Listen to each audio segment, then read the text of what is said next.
Olá pessoal, eu sou a Zilá Márcia Chamon, sou psicóloga, psicanalista. Estou aqui agora para conversar com vocês no canal Tempo Análise e tenho consultório há uns 20 anos, trabalho com adolescentes e crianças. E gosta de cinema. Gosto muito de cinema. E a conversa é a respeito disso. Ok. E como é que o cinema entra na psicanálise ou vice-versa? Cada vez mais as pessoas têm percebido que os filmes, o cinema, ele acaba desencadeando uma série de associações, de pensamentos, de lembranças e que vão nos remetendo a questões importantes, né? Então se utiliza hoje, inclusive como técnica, em vários cursos, filmes ou trechos de filmes para desencadear um debate a respeito de temas do cotidiano, temas relacionados à psicologia, às emoções, mas não só, né? Temas também relacionados à política, ao contexto social, enfim, e com muitos bons resultados. E a psicanálise também tem se utilizado desse meio. Zilá, parece que, de certa maneira, historicamente, começaram juntos como dois irmãos ou duas irmãs, porque no início do século passado, século XX, nós tínhamos a produção mais vigorosa do Sigmund Freud, ao mesmo tempo que pela tecnologia e arte dramática o cinema ia se consolidando também. Então, logo cedo, o Hollywood descobre a psicanálise e os impressionistas fazem uma festa muito grande, não é? Porque o cinema permitia já àquela altura recursos tecnológicos para se tentar criar imagens do inconsciente. Como é que você vê isso? A arte, de modo geral, caminha de mãos dadas com a psicanálise. O cinema é a sétima arte, então ele vai fazer parte disso. Embora não seja o tema de hoje, mas se a gente observar em exposições, se você puder ir em museus, você vai perceber pelas expressões das pessoas o quanto elas se identificam com as obras, né? O cinema nos faz chorar, o cinema nos toca, os filmes conversam com a gente, com as nossas histórias. Isso é sempre importante. Quantas vezes, num processo de análise, as pessoas não levam trechos de filmes que assistiram, que as tocaram, e começam a fazer uma série de relações com a sua vida, com a sua história, com os seus problemas, com os seus dilemas. Por isso que se falava tanto que o filme ele tem uma função catártica, mas não é só de catarse, ele nos ajuda a relacionarmos com a nossa história, a nos relacionar com as nossas vidas e através de associações a gente pode elaborar, inclusive, pode nos ajudar a elaborar uma série de aspectos que não eram nem pensados, assim como sonhos, né? Que também nos trazem, é o nosso material, o sonho é nosso material, nos leva a uma série de associações, o filme também, né? As nossas histórias também. E o filme que eu escolhi para conversar hoje não é diferente, né? Um filme complexo, sensível, que nos toca sobre vários aspectos. Que é o Manchester, que é o à Manchester à beira-mar. E que remete a um assunto que dentro da sua clínica particular você preza muito, que é a perda e o luto. Então, esse é um filme que fala sobre uma série de aspectos diferentes. Ele vai falar sobre as questões da culpa, luto, as perdas, isso é o mais evidente, mas também sobre os encontros e desencontros da vida, os relacionamentos. Então é um filme que nos faz pensar, e ele é bem interessante, porque com relação a lutos e perdas, é um filme que ele traz no seu personagem principal a dor de uma perda enorme, que foi a perda dos filhos, provocada por ele, inclusive, então ele tem que lidar também com a culpa, Mas o filme é interessante porque ele traz outros personagens que também estão vivendo perdas, estão vivendo lutos.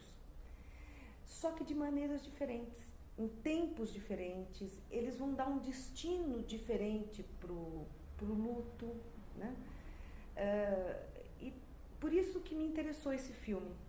Porque hoje nós vivemos tempos em que tudo é muito massificado e vivido de uma mesma maneira, que se espera que as pessoas sintam, vivam a dor de uma maneira muito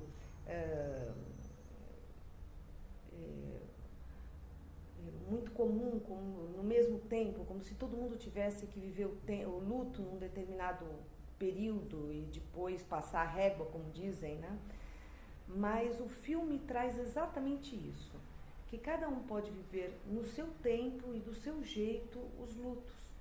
Então o personagem principal vive uma melancolização, na verdade, em função dessa perda e não consegue sair desse ciclo há anos, não consegue tocar a sua vida, seguir adiante. Mas a gente vai ver, por exemplo, o Patrick, que é o sobrinho dele, que também está vivendo um luto no filme, um luto pela perda do pai, mas de uma maneira diferente, num tempo diferente, com reações também muito próprias. A Randy, que é a ex-esposa do personagem principal, também perdeu 3 filhos, mas consegue rever sua vida, consegue inclusive casar-se de novo e ter um outro filho. Então cada um vai viver de uma maneira e num tempo. A gente vai lembrar que Freud nos dizia lá no início do século passado ainda que o luto é um processo normal, não é um processo patológico, mas ele vai ser vivido por cada um de um jeito e num determinado tempo. E inclusive esse tempo não é linear, é cheio de idas e vindas, você melhora, depois piora. E eu acho que o filme nos faz pensar sobre isso. E como nos dias de hoje não se permite muitas vezes viver esse luto no tempo de cada um. Nos dias de hoje todo mundo tem que ser absolutamente produtivo, funcional e estar ritmado pelos interesses da sociedade de consumo. Nesse sentido, enquanto você falava dessa particularidade, dessa singularidade do cada qual viver o seu luto da sua maneira, eu pensava no DSM-5, que parece que tentou padronizar o prazo de luto, 7 dias. Então, a partir de, na verdade, de 2 semanas, se você mantém os mesmos sintomas de acordo com o DSM-5, isso já pode ser pensado num transtorno de humor. Imagina, 2 semanas, dependendo do luto, né?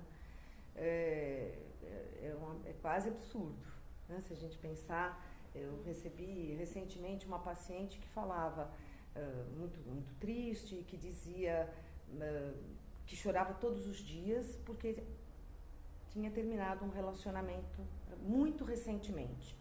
Um relacionamento que durara aí 10 anos, ela chegou a morar junto com a pessoa e fazia 1 mês que ela chorava praticamente todos os dias e ela estava preocupada e por isso estava buscando análise. E se colocou como se ela estivesse doente, né? Como se fosse um processo patológico. E eu perguntei para ela, bom, mas o que você tem sentido? E ela, bom, eu choro todos os dias, não tenho interesse de sair com os amigos, tenho vontade de ficar em casa. E não é esperado que num período aí de 1 mês, no fim de um relacionamento, a pessoa realmente não se sinta triste, sem ânimo de sair.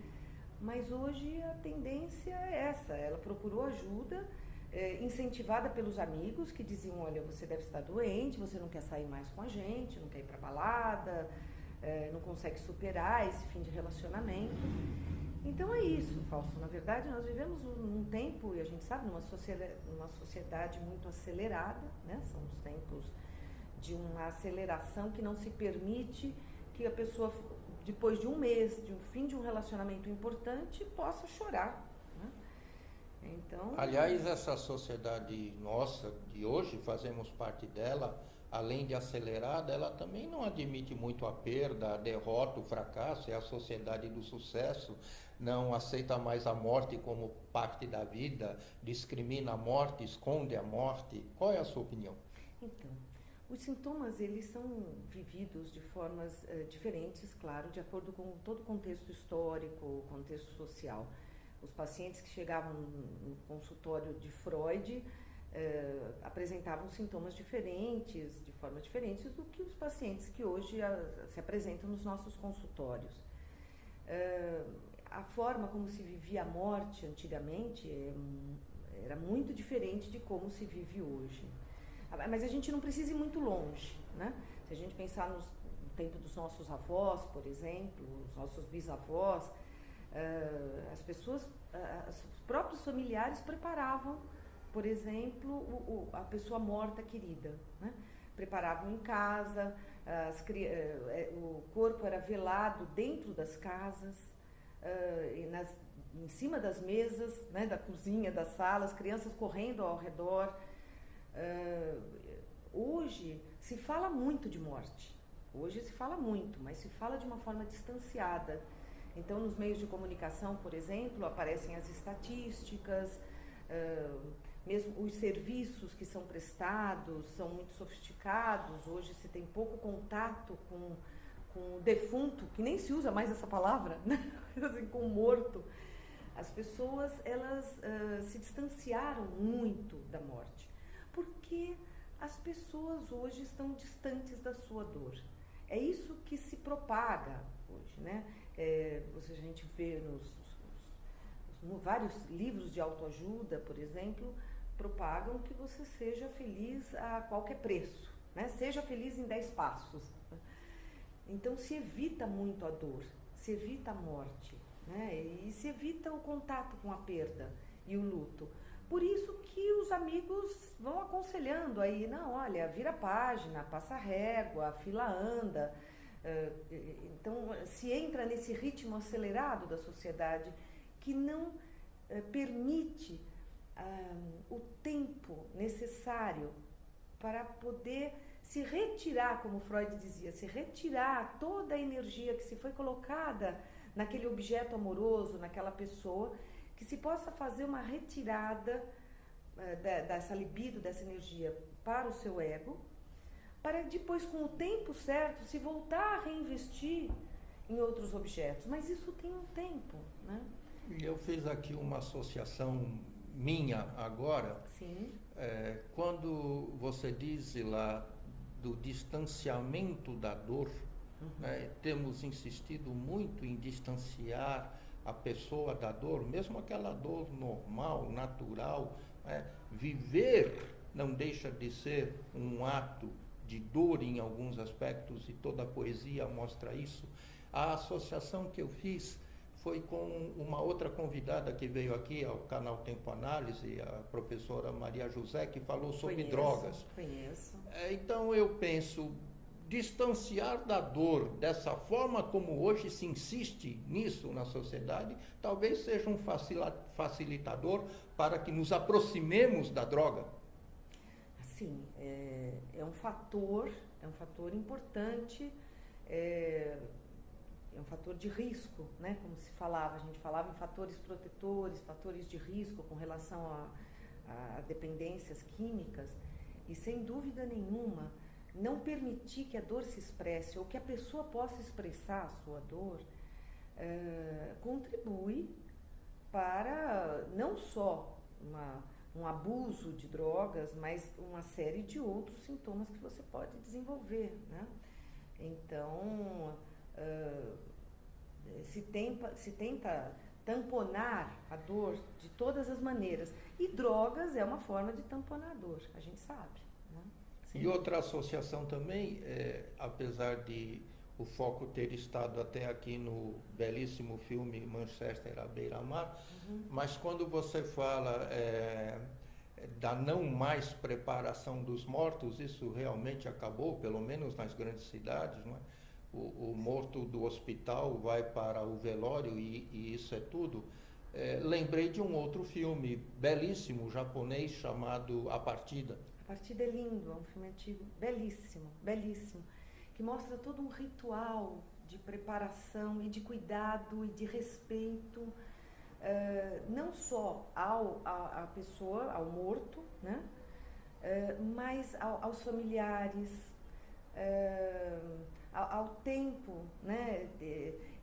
É um filme que fala muito de tempo, porque eu acho que isso tem uma semelhança com Manchester à beira-mar, que é um filme mais arrastado, né? Que demanda que você sente e foque no filme, né? Você não consegue ir fazendo muitas outras coisas, olhando no celular enquanto você assiste o filme, por exemplo, né? Ele exige uma parada. E A Partida, eu lembro bem desse filme, é um filme belíssimo, inclusive com uma fotografia muito bonita, né?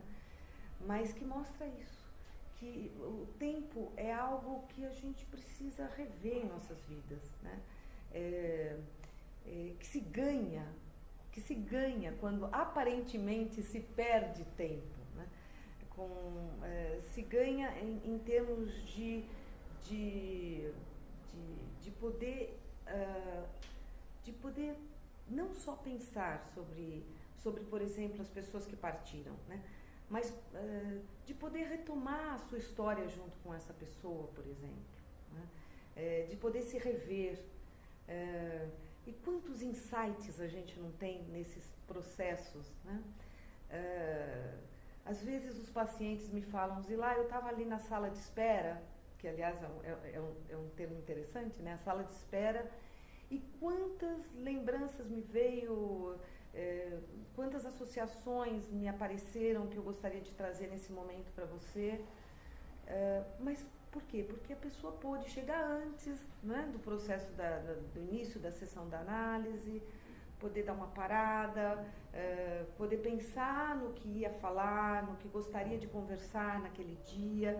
Então, você precisa desse tempo, né? Exato, essa aceleração do tempo, muitos psicanalistas que escrevem, muitos filósofos atuais têm apontado como um dos sintomas da doença da pós-modernidade, ou das doenças dos processos de subjetivação na pós-modernidade.